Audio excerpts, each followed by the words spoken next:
So that concludes.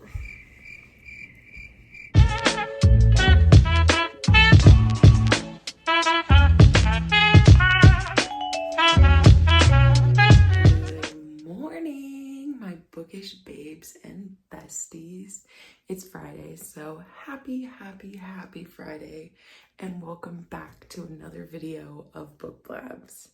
Today we are kicking off episode 2 of the reading vlog of my loved ones pick my reads. For those of you who have not seen episode 1, basically I texted a bunch of the bookish loved ones in my lives, friends, family, be who they may, and I just asked them if there's one book that you really want me to read, what would you say?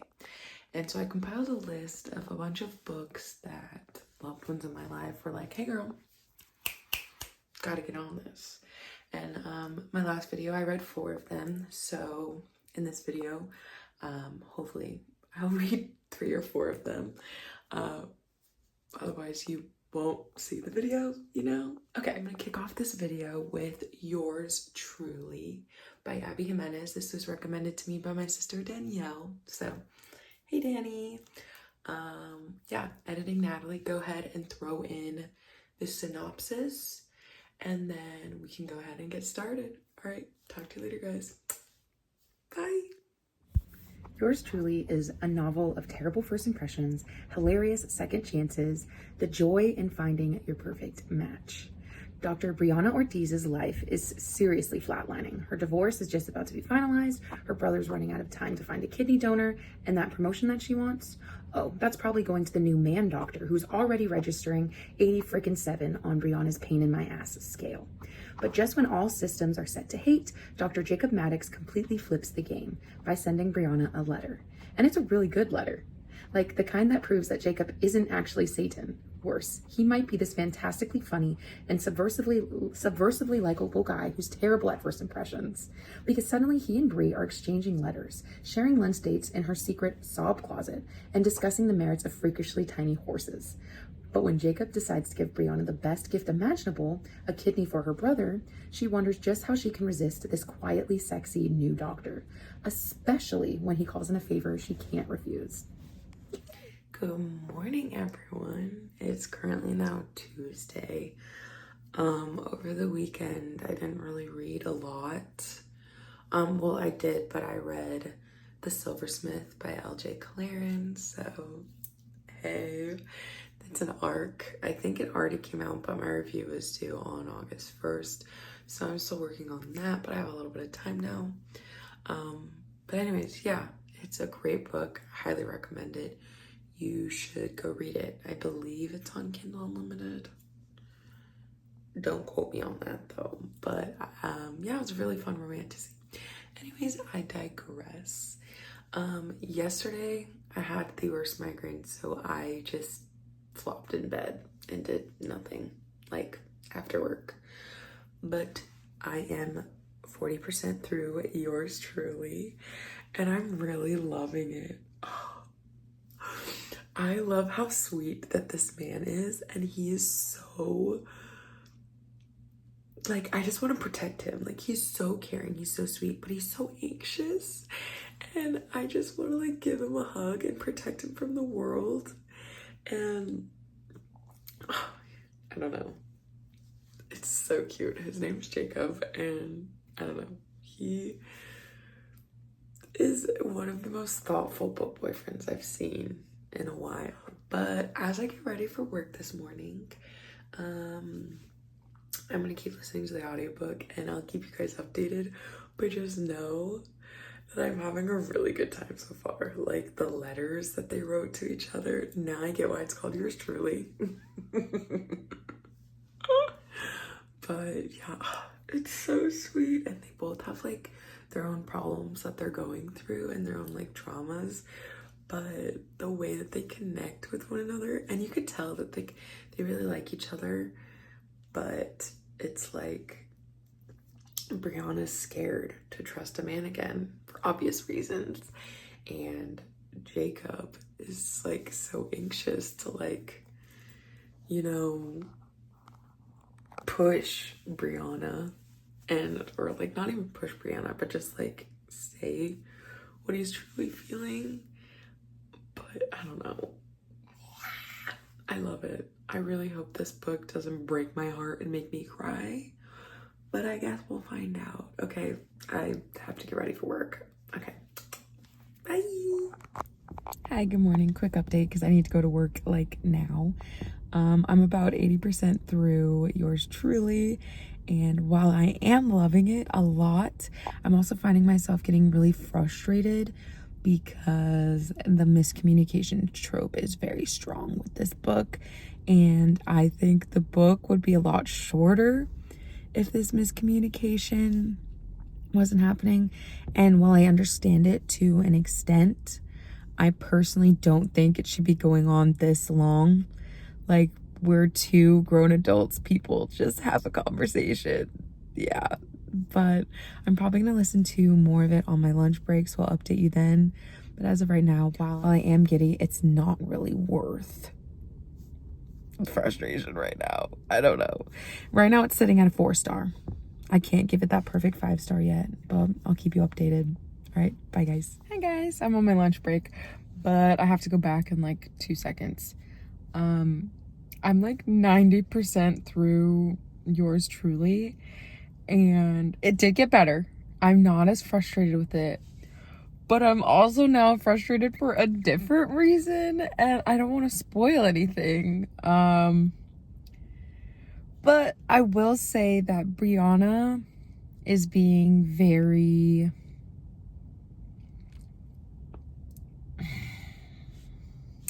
I don't know. Because of her past traumas, she has fears in relationships and she has trust issues. So now she's saying and doing things where I'm like, ah!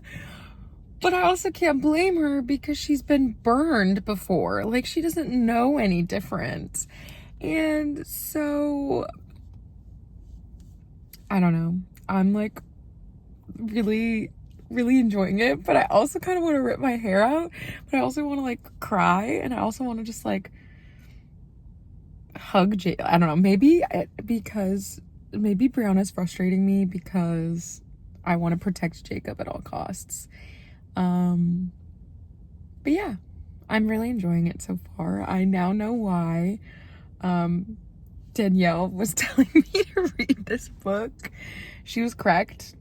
I'm eating it up on a gold platter, silver platter, whatever platter you want to serve it to me on. Yeah, I'll talk to you guys when I finish it. All right, toodles.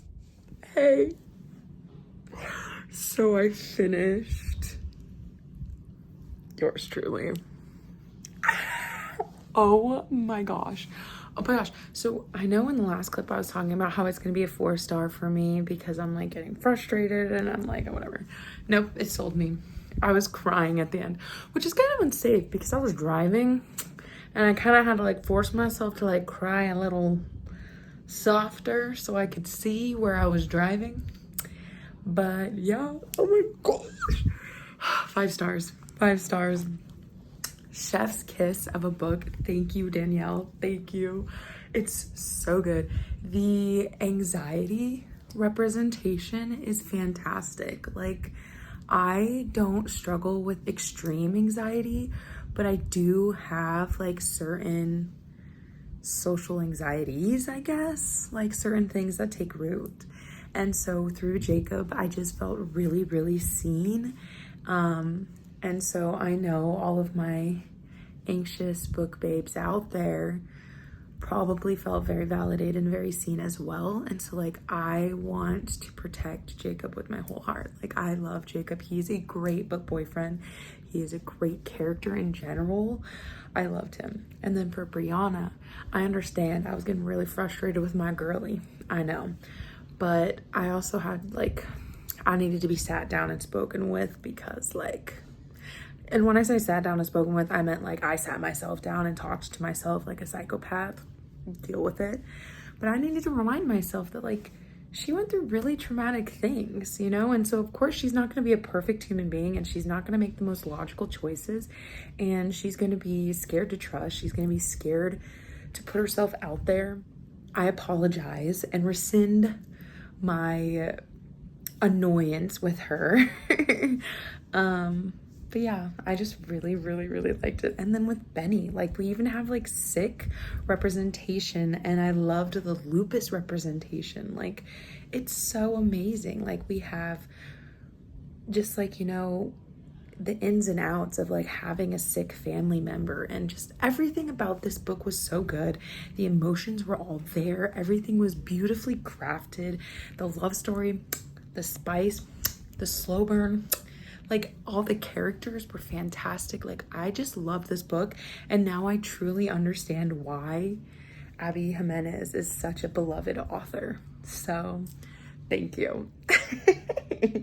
And with that being said, my next read is going to be The Deal by Elle Kennedy. So let's get on with that one. Okay, bye. Hi, I have Ruby, my emotional support cow, and I'm gonna give you the synopsis of The Deal. She's about to make a deal with the college bad boy. Hannah Wells has finally found someone who turns her on. But while she might be confident in every other area of her life, she's carting around a full set of baggage when it comes to sex and seduction. If she wants to get her crush's attention, she'll have to step out of her comfort zone and make him take notice, even if it means tutoring the annoying, childish, cocky captain of the hockey team in exchange for a pretend date. And it's going to be oh so good. All Garrett Graham has ever wanted is to play professional hockey after graduation, but his plummeting GPA is threatening everything he's worked so hard for. If helping a sarcastic brunette make another guy jealous will help him secure his position on the team, he's all for it. But when one unexpected kiss leads to the wildest sex of both of their lives, it doesn't take long for Garrett to realize that pretend isn't going to cut it. Now he just has to convince Hannah that the man she wants looks a lot like him. I'm ready. So I'm 5% through the book, and right now I'm not liking Garrett.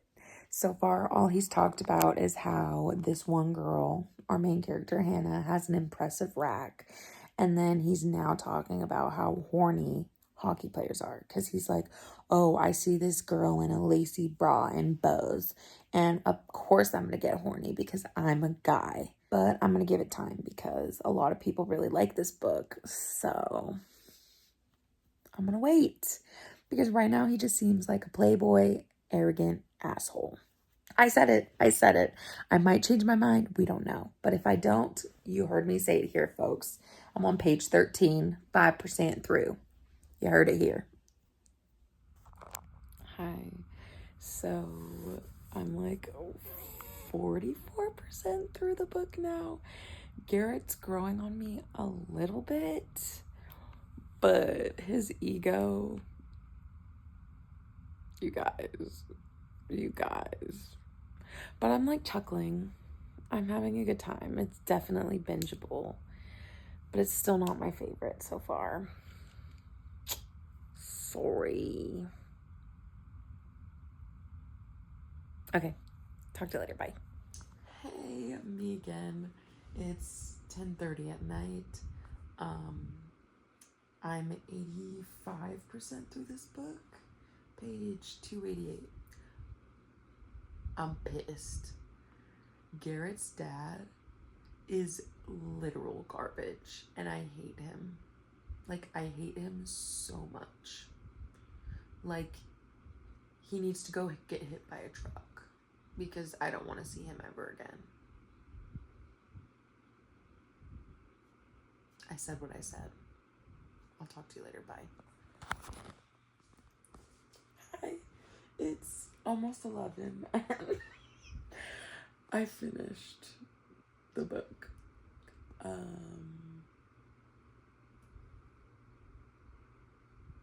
It was good, but it was also just okay. And I know, I'm sorry. Like, it was cute. I love how Graham really does like a 180. Like, you know, he's really scared to commit to a girl, and then like when he finds the right girl, he just falls head over heels for her, and it's like he'll do anything for her. And the way that he is just so sweet, like, I loved that, you know. And I loved Hannah's backstory, you know, like, obviously it's tragic and like really sad, So I like, you know, how it kind of delves into like deeper topics, but I feel like it just didn't do anything crazy for me, you know? Like, I could see the goals that were trying to be met, and like, I can appreciate it. It's like a good book. It was very bingeable. I had a good time, but it's not one that I'm going to be like thinking about for the next 5 years, you know? Yeah. But to be fair, like, I kind of categorize all hockey romances in one gaggle. Like, you know, they don't really do anything crazy for me to begin with. But for a hockey romance, I thought this one was really sweet. I love that Hannah's a singer, because I love to sing. So, like, that was really cool that, like, she's a singer. And obviously he's a hockey player. And so it's like, I loved their chemistry and how they were kind of like best friends first. And I like how like he definitely fell first. I don't know. And it's not bad, but it's not like my favorite. So like, I think it's good. It's a solid good. I'm between a 3 and a 4. So I don't know like if it should be a 3.5. Yeah. I don't know. I think I might give it a 3.5. Yeah. A 3.5. But yeah. Another one done. Oh. I don't want to scream, so okay. Talk to you later. Good night.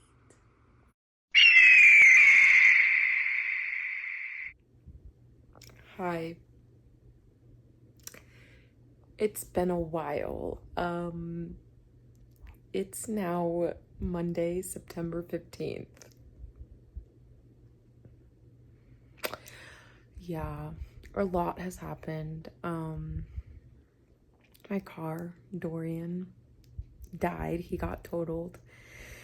Yeah, I got rear-ended back in May, and I guess the damage was worse than I thought. I thought it was just bumper damage, but it was structure damage. So I got a new car. His name's Reese. Yeah. And yeah, I've just been busy. I've been reading a lot, but just not books for this video. I'm sorry. But I came here to just say hi. I'm not dead. I hope you're all well. And I'm going to be reading this book as my next book, The First Day of Spring by Nancy Tucker. So, editing Natalie, go ahead and insert the synopsis for this one. Meet Chrissy. Chrissy is 8 and she has a secret. She has just killed a boy. The feeling made her belly fizz like soda pop. Her playmates are tearful and their mothers are terrified, keeping them locked indoors. But Chrissy rules the roost. She's the best at wall walking, she knows how to get free candy, and now she has a feeling of power that she never gets at home, where food is scarce and attention scarcer. 20 years later, adult Chrissy is living in hiding under a changed name. All she wants is for her daughter to have the childhood she herself was denied. That's why the threatening phone calls are so terrifying. People are looking for them. The past is catching up, and Chrissy fears losing the only thing in this world that she cares about, her child. Nancy Tucker leaves the reader breathless as she inhabits her protagonist with the shocking authenticity that moves one from sympathy to humor to horror to heartbreak and back again. I'll talk to you guys later with an update. Hopefully it's not going to be like 2 months from now. Embarrassing. But hey, first day of fall is September 22nd, so we're almost there. It's almost the best time of year. Well, fall and winter, because the Burr months. We've made it to the Burr months, which is officially the best 4 months of the year. September, October, November, December. So, okay. For realsies, I'll talk to you guys later. Bye. Hi, it's Tuesday after work. I just got home. I am like 3 or 4 chapters in to this book, and it's so dark. And it's like, part of me feels bad for Chrissy, this little girl. And the other part of me is terrified of her because, like, I don't know if she's just like a sociopath or a psychopath. I don't know the difference between the two. But she's not mentally stable. I know that. But then it's like watching her grown up. I also feel bad for her because like she knows that she's different and she knows she doesn't fit in or like belong with people. I'm conflicted. This is putting like a really heavy sinking feeling in my stomach. Dad, I didn't know you wanted me to be depressed. I'll update you later. Okay. Bye. Good morning. It's Thursday morning, September 18th. And honestly, I'm 45-ish% through the first day of spring, and it's really dark. Like, I don't hate it, but I'm also not having a good time because it's very depressing and very sad. It's like there's nothing good or bright or anything about it. There's, from the synopsis, like I told you, there's two POVs. There's Chrissy in the past, when she's like 8 years old, and then there's her when she's grown up. She's taken on a new identity. Her name is Julia, and she has a little daughter named Molly. So in Chrissy's point of view, like, it starts with her murdering a little baby boy. Like, I want to say he's a toddler or something. So it starts with her murdering a boy. Literally first sentence, she's like, I killed a boy. But based on how the story's unraveling, I don't know if it's nature versus nurture, because she has a very depressing childhood. You know, her parents don't pay her enough attention. They don't love her. They don't feed her properly. Like, she's very malnourished. She just is starved for attention, for love, for compassion. So it's like, was she created to be that way? Was she created to not care for others because that's all she knows? Or was she born like that? So that's why I'm like, I don't know if it's nature versus nurture in this case of the villain. And I'm like, she's also a child. So I don't know psychologically, like, how much of a decision she could have made to kill this boy, like, you know, because she might not even have realized the full consequences of her actions because she's only 8. She doesn't really understand death to a full capacity at this point. But I don't know. So like, I'm interested in those aspects, but really this entire novel so far kind of feels like a kick to the gut. Like, it's just really sad. It's really depressing. So as of right now, I'm sitting at like a 3 stars, and I don't know how it's gonna get better, or I don't know how there's gonna be a happy ending. This kind of just feel like I'm not seeing the bigger picture right now. I'm not seeing the arch of like growth or where it's supposed to end up. But I'll let you know. I don't know. Yeah, I'll talk to you guys later. Bye. Hey guys, I need to head into work in like 2 seconds, but I'm 75% through the first day of spring, and just when I think it can't get more sad in Chrissy's childhood, it does. Her mother is awful. Like, I'm not gonna spoil anything, but the most narcissistic, horrible, toxic person you can ever imagine. Don't like her. It makes me feel really bad for Chrissy, and it makes me appreciate her more as an adult. So Julia, her name changed.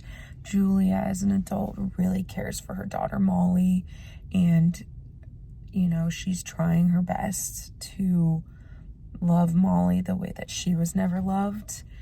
But I don't know. I think it goes back to that nature versus nurture, because she was never shown love. So it's really hard for her to know how to show love. But yeah, it's like shredding my heart. And I only have 25% of the book left, and I don't know if there's going to be a version of a happy ending. I really hope so. I hope Julia finds peace, and I don't know, we'll see, because right now things are really sad and my heart hurts for this woman and her daughter. Okay, I have to go to work now. Bye. Good morning. Happy Friday. Yesterday I finished The First Day of Spring by Nancy Tucker, and I'm gonna give it 3.5 stars. There were a lot of things that I did like about it.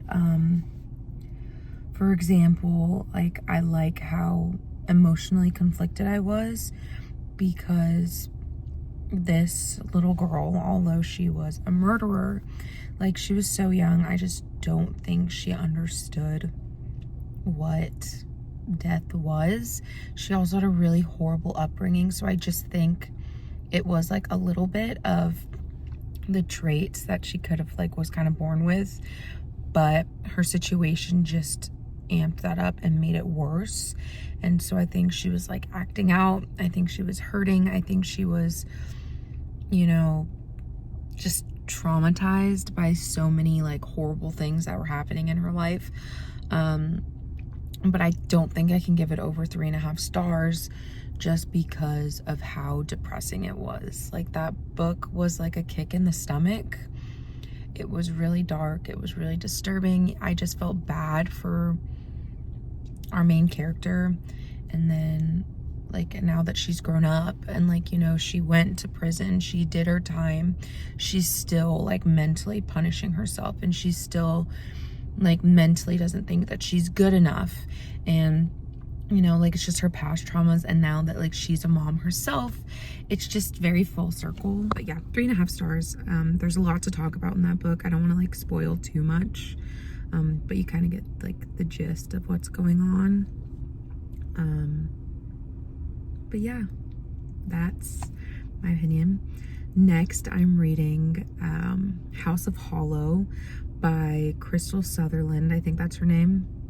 This is a book that my sister Ashley recommended to me, and I know that it's like a dark mystery, fantastical / like fantasy kind of vibes. So yeah, now that it's like getting into fall, I think that'll be the perfect vibe to read this book. So future Natalie, go ahead, take it away with the synopsis. House of Hollow by Crystal Sutherland. Where did Grey Hollow go?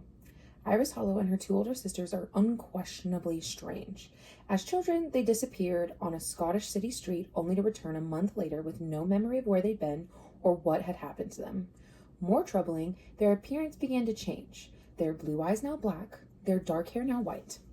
And as they grew older, odd, eerie occurrences seemed to follow in their wake. People find them disturbingly intoxicating, unbearably beautiful, and inexplicably dangerous. Now 17-year-old Iris is doing all she can to fit in and graduate high school on time, something her 2 famous, glamorous, globe-trotting older sisters, Grey and Vivi, never managed to do. But when Grey goes missing, leaving behind bizarre clues as to her whereabouts, Iris and Vivi are left to find her, but they aren't the only ones looking. As they brush against the supernatural, Iris quickly realizes that the story she's been told about their past is unraveling, and the world that returned them seemingly unharmed 10 years ago might just be calling them back again. Hi guys, good evening. It's 10:30 on Saturday night, and I'm currently working on a spreadsheet for all of my books. Today I did some baking, and I'm not usually a very good baker, but they came out really good. So I'm pretty proud of myself. But now that I'm kind of like settling down, I did my laundry, put it away. I've just been kind of working on this spreadsheet, and I've been listening to the audiobook for House of Hollow by Crystal Sutherland. I'm only a couple chapters in, and so far it's very confusing and very disorienting. But yeah, I'll keep listening to it and I'll update you guys later. Okay, bye. Hey guys, excuse the bathrobe. I just got out of the shower. And as I was showering, I was listening to House of Hollow. I'm like 60-ish% through. Honestly, it's more graphic than I thought. And like graphic in the sense that it's not like gory, but it's like gross. There's a lot of like death symbolism, but in this book, it's like rot, you know, and it's like, you know, the sweet side of rot, and then there's the pungent side of rot, and it's like very like thin line, and so it's like sweet and decaying at the same time, and it's just like how rot and death like infest everything.